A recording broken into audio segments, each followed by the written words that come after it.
సమాజంలో మద్యానికి బానిసైన యువకులను మనం ప్రతిరోజు అనేక మందిని చూస్తుంటాం.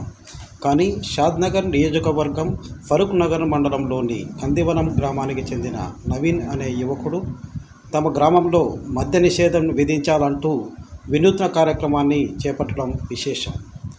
ఈ నిరసన కార్యక్రమాన్ని ఆయన ఎందుకు చేపట్టాడో ఆయన మాటల్లోనే మనం తెలుసుకుందాం. నా పేరు నవీన్, నేను డిగ్రీ స్టడీ చేస్తున్నా. మా ఊరు కందివనం. 24 అవర్స్ మందు అమ్మడం వల్ల చాలా చుట్టుపక్కల ఊళ్ళు కూడా మా ఊరికి వచ్చి మందు తీసుకెళ్తున్నారు. అదేగాక చిన్నపిల్లల నుంచి పెద్దల వరకు మందు తాగి ఆరోగ్యాలు పాడవుతున్నాయి, మరియు వాళ్ళు చనిపోవడం కూడా జరుగుతుంది చాలామంది. అందుకని మందు బంద్ చేయాలని ఇది ఒక దీక్ష చేయడం జరుగుతుంది. చిన్నపిల్లలు కూడా ఉద్దర్లు ఇవ్వడం, నైట్ 12 అయినా 2 అయినా అరే కందివనం పోతే దొరుకుతుంది మందు అనే ఒక